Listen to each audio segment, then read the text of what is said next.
Hello guys, के छ? सन्चै हुनुहुन्छ सबैजना? हामी पनि एकदम ठिक छौँ। आज चाहिँ अलि हाम्रो घरतिर चाहिँ चिसो छ। 2-4 दिन भयो चिसो चलेको, हावा चलेको एकदम होइन। अब चाहिँ हिँड्ने आज चाहिँ नाम्लो लिएर कहाँ जाँदै भन्दा माटो लिन जाने हो। माटो लिन सलक्क पार्दा घर यति छ हाम्रो, एकदम चिसो हावा चलिरहेको, चिसो चिसो चिसो चिसो।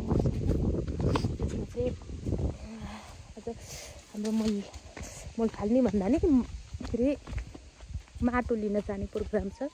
मम्मीहरू, आन्टीहरू, दिदीहरू चाहिँ गइसक्नु हो। अनि रुगानी लागिरहेछ। क्यार नि चिसो छ। फाउन महिना सुरु भएर पनि चिसै छ होइन। केही छैन, चिसो हुनपर्छ अलिअलि। झोलझाल खाएपछि भइहाल्छ नि होइन गाइस?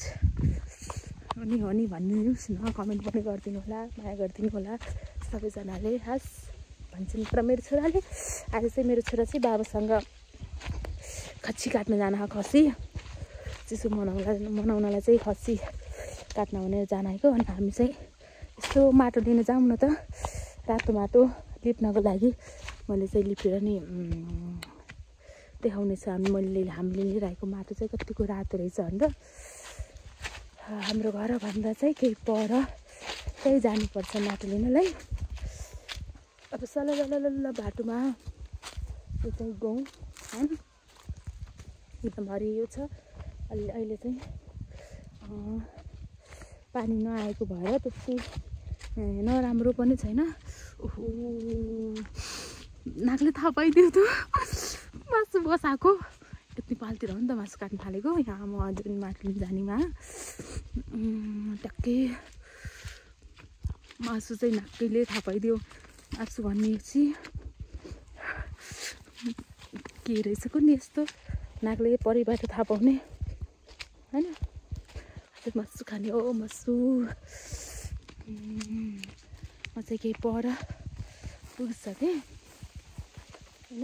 हाम्रो घर चाहिँ मेरो होइन, मेरो श्रीमानको जन्म थलो। म बिहे गरेर भित्रिएको घर, मेरो कर्म घर त्यो हो। त्यो ब्लु कलर लगाएको त्यो छ। उता चाहिँ हाम्रो गोठ, भैँसी, बाख्रा टन्न छन् गाइज। काम गरेर नसक्ने, एकदम टन्न अगायो भने जस्तै टन्न छन्। 15-16 बाख्रा, एउटा लोइनो भैँसी भने त थाहा होला हजुरहरूलाई, दुध दिने भैँसी होइन। दुध खानै पर्यो। गाह्रो छ गाइज। बल्ल बल्ल यहाँ हिँड्नै गाह्रो छ। माटो लिएर आउने क्यार होला।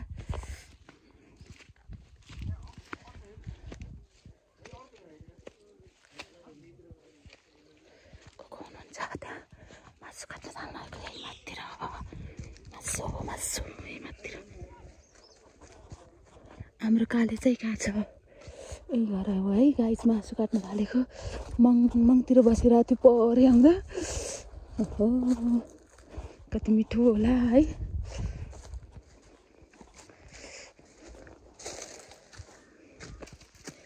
हाम्रो घर टक्क लाएर हाम्रो घर होइन।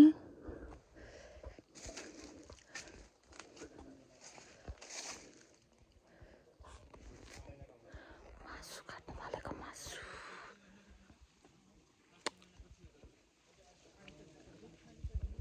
हाम्रो बाबु कहाँ छ?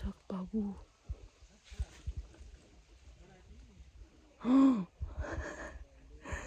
लुकेर हेरिरहेको कि।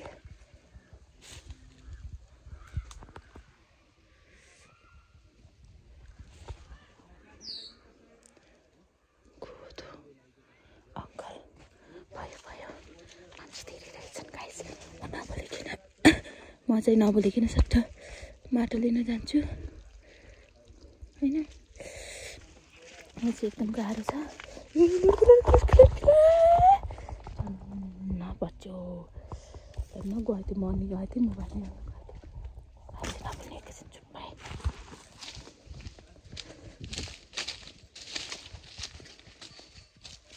कता माथितिरको घरमा चाहिँ मासु काट्दैछ। मासु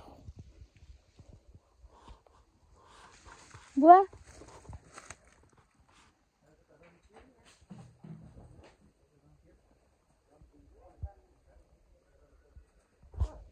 बोलाउनु पर्छ कि हाम्रो काले के अरे आना बुवा राम बुवा सुन्न हैन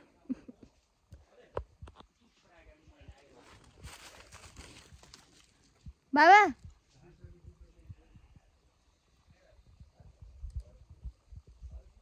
बाबा सुन्न सुन्न सुन्न चिच्चाएर बोलाउनु सुन्नु चाहिँ होइन त्यसै गरेर सुन्न बोला सुन्न बोला चाहिँ भन्दैन चाहिँ भयो है अहिले आउँदा चाहिँ बाबुलाई लिएर जानुपर्छ किनकि एकदम झन् हाम्रो घरमा भनेपछि एकदम चिसो छ नि त त्यही भएर है ओहो छक्क पारिने ओहो काटेर भनेर हाम्रो मम्मीले 2-4 दिनसम्मको फ्लाइको लाइक गरिसकेको थियो कहाँ हैछ भनेको त्यहीँ पो हैछ त ओहो छक्कै पार्नु भएछ एकदम राम्रो भएछ है जाँगरिलो मान्छेको त पारी अर्कै हुन्छ नि त होइन हामी जस्तो काम गर्ने मान्छेको त एकदम होइन र जाँगरै अगाडि फुट्दैले अगाडि हुन्छ हामीले त खाना पायो भने बाँच्यो भने जस्तै ल्याउनै अब यहाँ तल्लो बाटो पनि छ उपल्लो बाटो पनि छ पाउनु बाटो चाहिँ हो जाने यता पनि छ यता पनि छ एकचोटि चाहिँ आएको हो उपल्लै बाटो जाउँ त तल झरौँ ल होइन तल झर्न भन्दा कति निस्किन गाह्रो हुन्छ है बाउ के हो त ए सरी डर लाग्न नै जङ्गलको बाटो छ गाई हेर्नुहोस् गाई त अब त्यही भएर चाहिँ पागलै हो कि काम छैन पागलै हो पागलको नाम दिन मात्र भाग्यो पागलै हो होइन यस्तै छ नि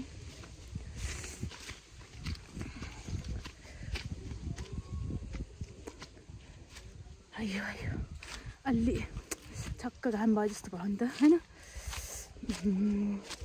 अमृतसर हेर्ने कुचो चाहिँ यस्तो अमृतसरको कुचो चाहिँ हाम्रो गाउँतिर पाइन्छ चाहिएमा सम्पर्क गर्नु होला अमृतसरको कुचो हाम्रो गाउँमा पाइन्छ हाय कहाँ पाइन्छ भन्दा चाहिँ हाम्रो गाउँमा मलाई चाहिँ ट्याक्क म्यासेज गर्नु होला एड्रेस पठाइदिनु होला मैले चाहिँ ट्याक्क पठाइदिइहाल्छु नि त होइन हो हजुरको लागि त्यति नै गर्न नसकुला र म हजुरले होइन मेरो लागि कति गर्छ लाइक कमेन्ट अर्को चाहिँ भन्न म जान्दिनँ ल अर्को चाहिँ हजुरले आफै बजाउनु घन्टी सन्टी के बजाउनु पर्ने हो त्यसमा चाहिँ आउँदाखेरि त्यो आउँदा चाहिँ हालत छ होइन खनेर बोकेर लिएर जाने क्या हो होइन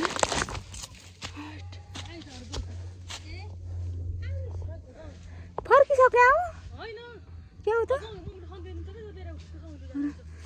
दिदी र अन्टी त आइसक्नु हुन्छ नि त्यहाँ मिलाएर हाई हाई गर्नु न हाई हाई भन्नाले फेरि त निद लागेको हाई हाई होइन क्या साई भन्ने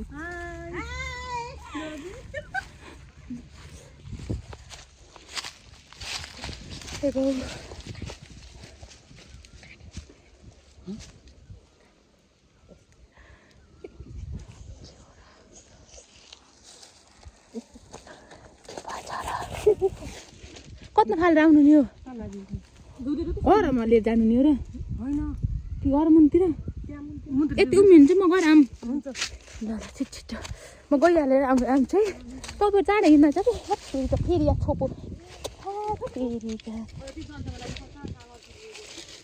अर्का चप्पलै छैनन् किचन सुजुन त्यो लाउनु फेरि दौ भाउ कि कहाँ हुन्छ हाम्रो माता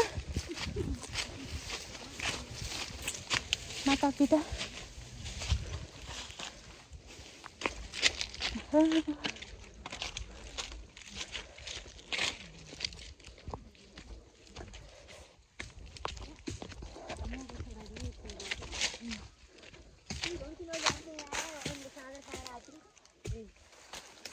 त्यही भएर ढिला आउनको हो कि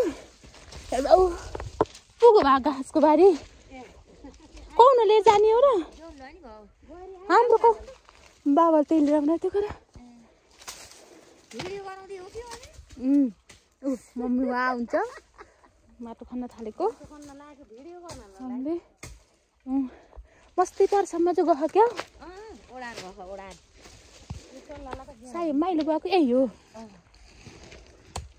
परितक्क चाहिँ गएर जाउँ त